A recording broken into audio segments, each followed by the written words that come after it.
Hey mamas, today's video is for the breastfeeding moms wondering about if they can drink coffee, if that is okay. And so let's get into it.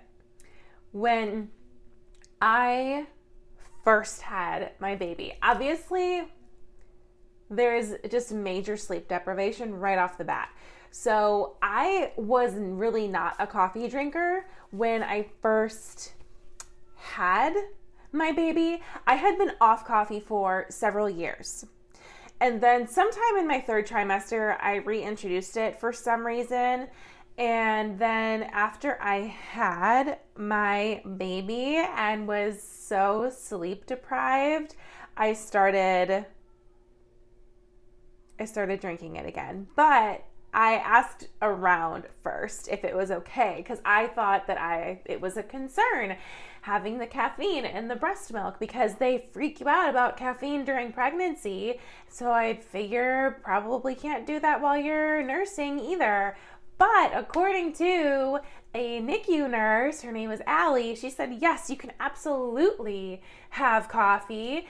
And I was very relieved to hear that. And I have been drinking coffee.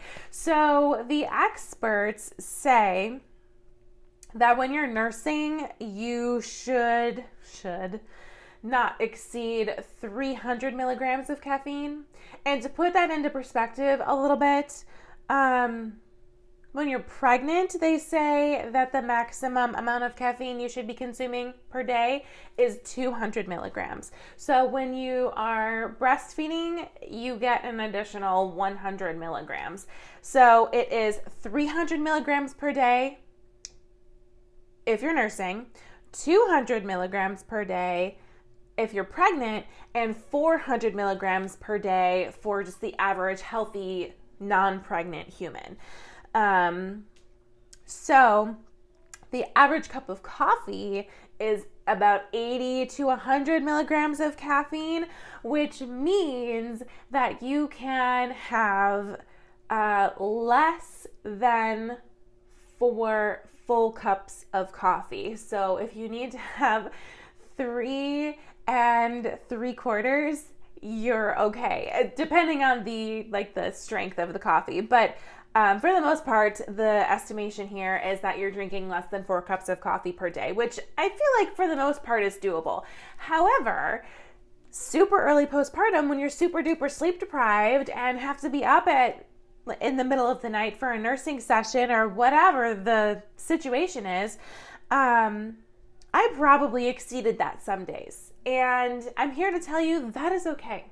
That is okay.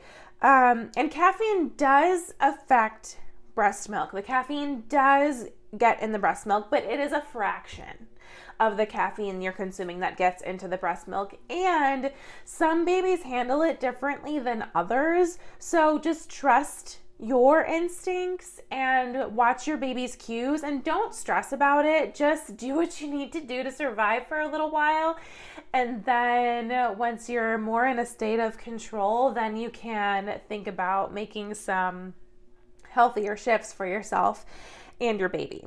One thing that you can do right away, a healthy shift that you can make right away, is making sure that your coffee is organic, because coffee is one of the most heavily sprayed with pesticides crops. So coffee has very high levels of pesticides.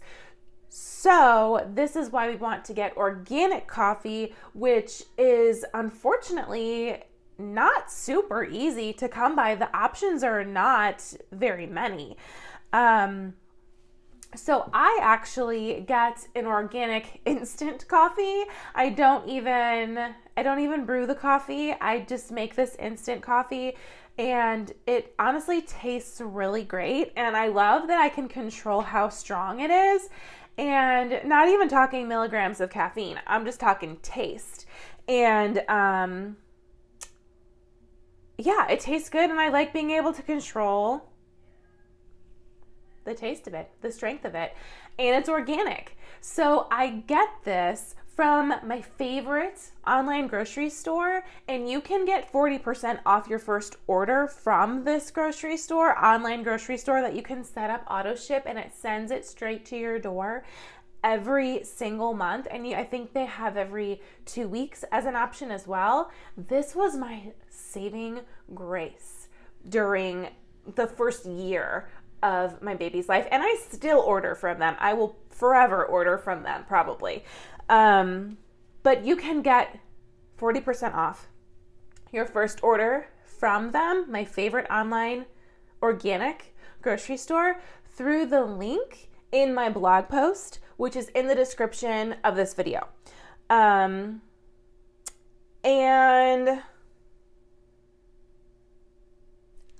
okay, speaking of babies handling mom drinking coffee differently, if your baby is indicating, like maybe baby has some digestive upset or being extra fussy or something like that, it's not necessarily the caffeine, but if you feel like you need to cut back, I mean, obviously you can do that. And in my Facebook group, I'm going to be hosting an online training, a Zoom call, talking about natural ways to increase your energy.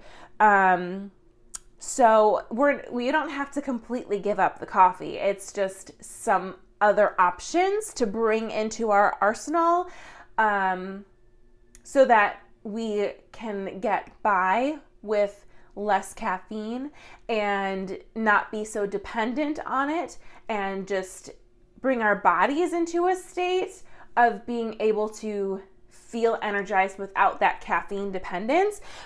And so the link for the group is in the description of this video. So I will have that training sometime soon, within the next few months.